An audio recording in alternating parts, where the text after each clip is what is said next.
The stress-inducing Reds are back as United win at home 2-1, another win at home. And, well, I was going to say another win when leading at half-time, but that's a bit irrelevant at this point. United got 3 points and are up into third place. That is the main statistic, but there was a lot of other factors and other instances that went on in that game, and we'll get into that in this match reaction. Before we do, please do, if you do enjoy videos like this, hit that like button. Also subscribe to the channel as well if you are new. But United hold on for the win, a 2-1 victory, goals from Bruno and Marcus Rashford. Another goal for him, is 19th goal in all competitions this season. An unbelievable record so far for Marcus Rashford.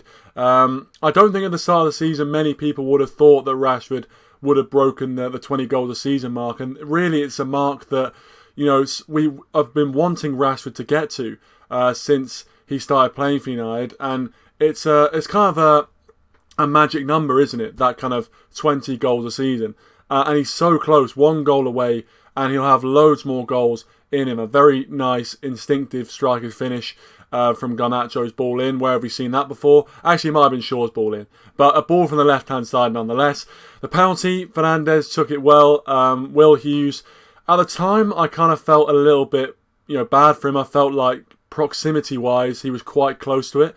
But also, on the other hand, you could argue his arm is above his head. It's kind of up in the air, so ultimately his arm is in a little bit of an unnatural position, and it is, making his body bigger. It's away from his body, so I can see why it was given, but I do think it was maybe slightly harsh. I'm kind of thinking, if I was in that situation as a defender and the penalty was given against me, how would I feel? But at the same time, if that penalty gets given against United, no one's going to care, so I'm not going to have too much in the way of sympathy. Box, thanks for joining, appreciate it. Hope you are well. A win for Manchester United, 2-1 victory. Very, very happy with the result. Not happy with a couple of other things. And obviously we've touched on the positives. Rashford took his goal well. Fernandes took the penalty well.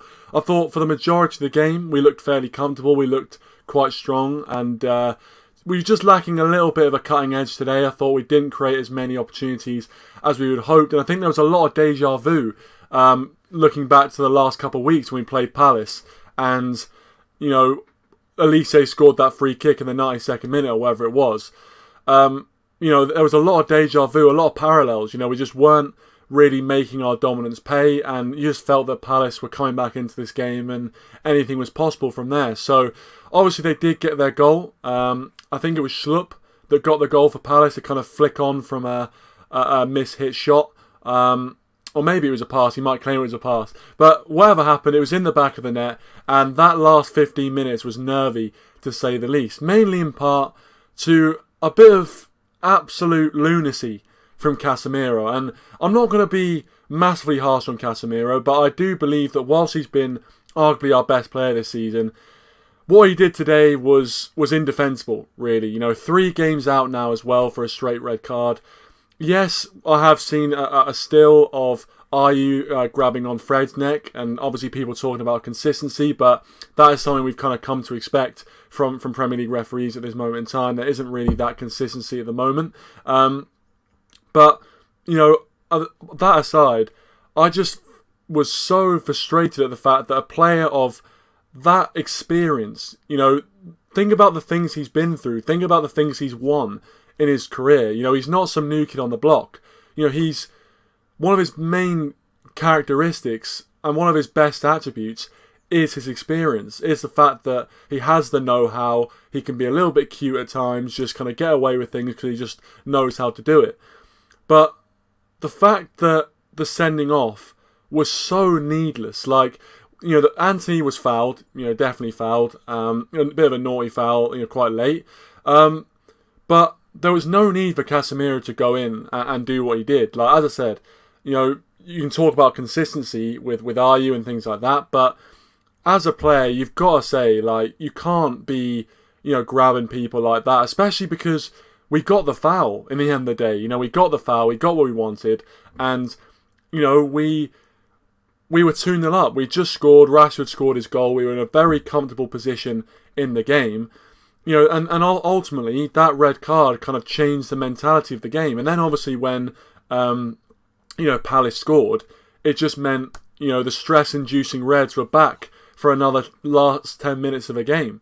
Garnacho, unfortunately for him, he got subbed on and then got subbed off about 5 minutes later, so, you do feel for him a little bit. Sabitzer made his debut, of course, and I didn't think he looked too bad, but again, we can't really judge him on what we just saw, for 10 minutes of basically defending for our lives at the end. And there was one moment where I thought he did a really good tackle to release the pressure, but then Mariner gave it as a foul. I think the clips on social media doing the rounds, and shocking decision, honestly. My head went at that point. I was thinking this would be so typical if Palace score from this, because that was never a foul.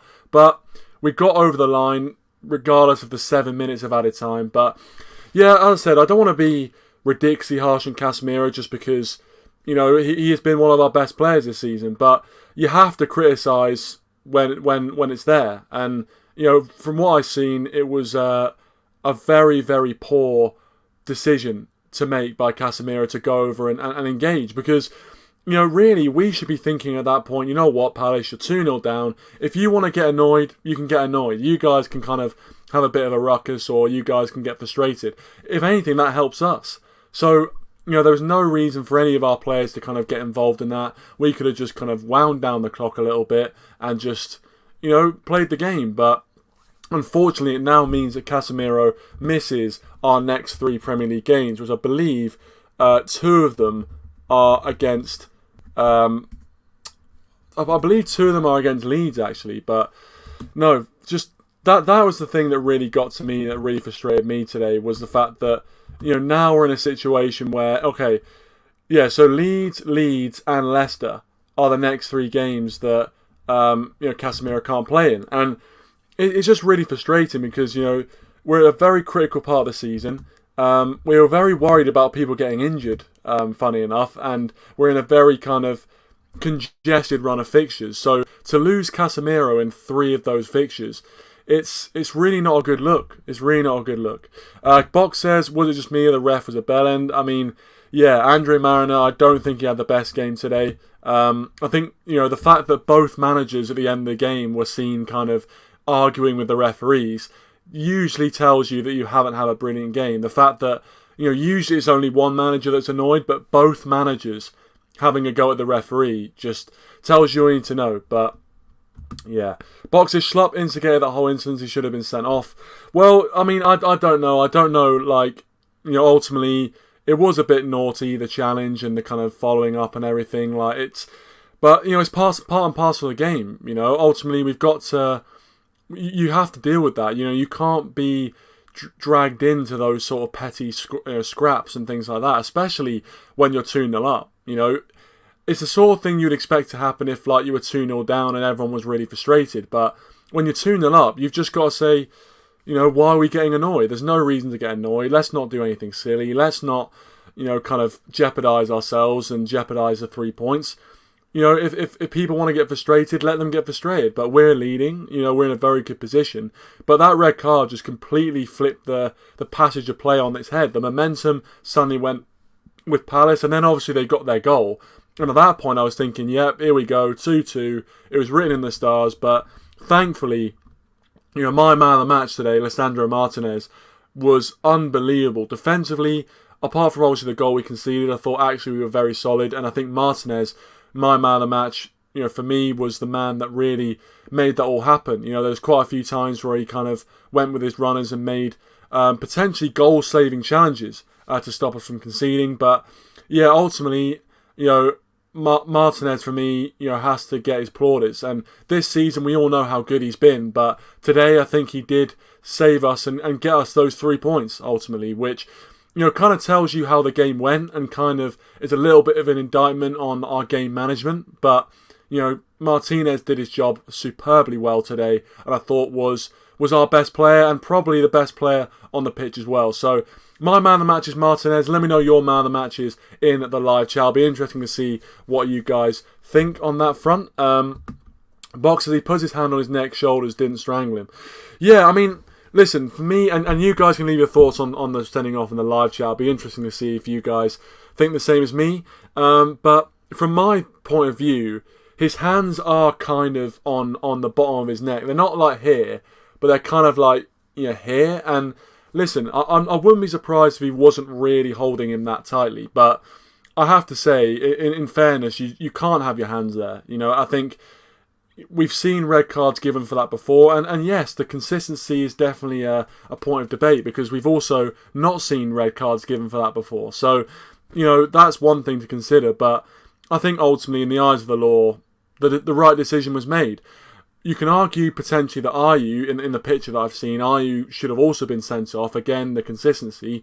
But I think we have to be honest with ourselves and say, I can't defend Casemiro. It was indefensible what he did, in my opinion. He didn't put so much force, I don't think, but to have his hands there, you've got to kind of... to have the experience that Casemiro has, and to do that, I think it's very frustrating, because he's been such a rock for us. We saw when he was out of the Arsenal game how important a loss it was that he wasn't there, and I think it's going to be difficult. We now obviously go to Leeds next weekend. We obviously play Leeds again, and then we play Barcelona, which you can play in. But obviously then Leicester at home is also a game where he's not going to feature. So it'll be interesting. Obviously, it's good that we brought in Sabitzer through the door, and hopefully he can kind of fill in that role, although I don't think he plays the same role as Casemiro, so it's not really a like for like, but he's still a quality operator, so hopefully he can do a job for us. But yeah, very, very frustrating. Very, very frustrating. Box says Casemiro in terms of suspension is a liability. Obviously, got suspended for the Arsenal game. He also says every time Maguire comes on to defend a lead, the 2 games he wasn't subbed on, Arsenal and Palace, that sell us apart. Both games we didn't win. Well, yeah, I mean, that seems to be what Maguire's limited to, and that's why I think he might be quite frustrated that he didn't get a move in January, because I don't think he's going to get many minutes on the starting 11, especially now that the Carabao Cup final, that competition's nearly finished. The FA Cup's still there, but ultimately I don't think we're going to see too many appearances from Maguire. So whether he plays much towards the end of the season, I don't know. I think he'll be looking for a move in the summer, to be honest with you. But yeah, Maguire, to be fair to him, when he comes on, he does a little bit of a job for us. Box says you're right, though. Someone of his maturity will know what could happen when you touch an opponent. That's all I'm thinking. That's all I'm thinking is, whilst, potentially, you could say, in the eyes of the law, it's a red card. Is he putting loads of pressure on Will Hughes' neck? Obviously, we don't know. But in the eyes of the law, holding someone like that, you can't do that. You can't do that. So it has to be a red card. But yeah, it's a bit of a letdown. It's and I think he will know that he's let his team down there, because we were in a very commanding position. Just scored the second goal. The crowd was up. We were fairly dominant, although Palace were creating a few opportunities. De Gea made a really good save from a corner, I think it was. A really good save at point blank. And we were actually looking fairly solid with a 2-0 lead. But to then do that and to ultimately jeopardise the 3 points is very disappointing. I have to say it's very disappointing. But at the end of the day, we got through it and we got the win. Even with 7 minutes of added time, which I didn't quite see where 7 minutes came from. Maybe 5, but 7 minutes just seemed a bit long for me. But no, we got the win. We got the 3 points, and we obviously move into third. I think we're like 3 points behind Man City. So it's not it's not all doom and gloom. In fact, it's completely it's anything but doom and gloom. But I just feel like Casemiro being out for 3 games, we saw how it affected our performance against Arsenal, even though we did, lose that game in the last second. Ultimately, we are going to struggle in these next 3 games. Leeds are a very high-intensity team, and without Casemiro, our midfield is going to be a little bit more exposed, our defence be a bit more exposed. I think he'll miss the Leicester game as well, which... Leicester, I don't actually know the Leicester result. I know it's 3-2 at half-time, but, Leicester aren't a bad side. So it is frustrating. It's very frustrating, especially because we've got such a dense run of fixtures, where if you lose one of these games and you lose a bit of form, it's going to be difficult to recover from that. When you're playing 1 week and then the next week, when you've got a week in between, at least you've got that space to kind of recover and think about what went wrong and put it right the next week. But we don't have that luxury. You know, we're playing a game every 3 days practically. So that's why it's very frustrating. Very, very frustrating. The only positive is that he'll get some rest. But ultimately, we want him playing. And we need him playing. So, yeah, frustrating to say the least. Connor's joined us. Thanks for joining us. Great result, but what the fuck, Casemiro? I think that's most United fans' summaries of the game right now, to be honest. A great result, a great win, especially because we had to kind of defend and hold out. It felt like we really earned those 3 points today, which was good. But to lose Casemiro at such a crucial period is frustrating. And the way it happened as well, like to lose your head like that and just to kind of, you know, put your hands on someone's neck when you've got that much experience. You know, when it happened, I was kind of thinking, you know, that's the sort of thing you see from a kind of a young 22-year-old, you know, who's just really excitable and just loses their head. But Casemiro's what, like 30, 32, something like that? Like, he should know better than that, and I think he knows better. Of course, as the one who responds always gets in trouble, this has been his only major issue this year. Yeah, exactly. I think Box mentioned it. You know, he's been suspended a few times, and it's just frustrating from a United fan point of view because, as I said, I can't go in too hard on him because he's been such an important player for us, but you can't defend the indefensible. And it was indefensible what he did today. It was just a complete head loss, and it's going to cost us for the next 3 games. You know, I'm really hoping that we can, you know, like, be solid in midfield. I know obviously we brought Sabitzer in, and he's not really the same sort of player as Casemiro. I mean, there's very few players in world football right now that can do the job that Casemiro is doing for us. But obviously it's good that we did bring Sabitzer in, because if we didn't, we would be playing McTominay and Fred week in, week out. You know, we'd be back to 2019. So, you know, it was good that we did bring Sabitzer in, and it was unfortunate that on his debut we didn't really get to see what he could do, but I'm hoping that we'll see a lot more of him. But yeah, it's frustrating. Yeah, totally agree, Connor. Totally agree. Garnacho, you know, he's what, 19-year-old. Like, yeah, he would be the sort of candidate you'd be like, you know, he's a young South American hothead. Like, you know, he was bound to do something like that. But yeah, someone like Casemiro, it's frustrating. It's so frustrating. Box is Zidane-esque. Yeah, it's actually a good comparison, to be fair. Although, yeah, Casemiro wasn't playing his last game in football, but still, yeah, it's frustrating. Connor says, I think you're going on him more because he's such a huge player for us. I mean, yeah, I see what you're saying. I think, you know, definitely in terms of he should know better. 100% he should know better. And, you know, he'll know how important he is to the team. You know, when we lost him for Arsenal game, as soon as he picked up that yellow card, you could see the reaction of his teammates. Like, they knew how big of a miss he was going to be, and obviously he proved to be a very big miss.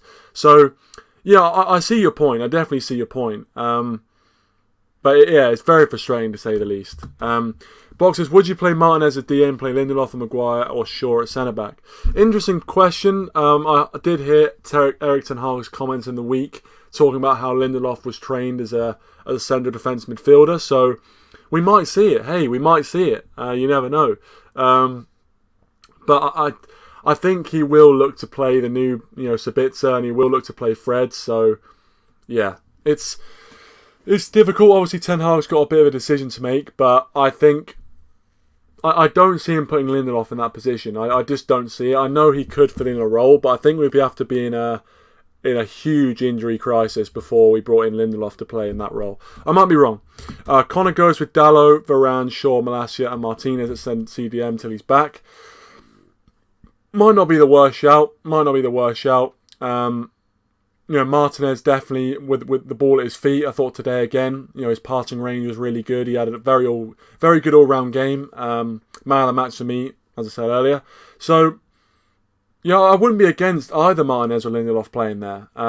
Because the fact that Shaw played at centre-back and was so good for us, it just seems that under Ten Hag, players can play wherever they want and they're producing quality performances. So I would trust Ten Hag if he wanted to put David De Gea at CDM, to be honest. He's that good for us so far.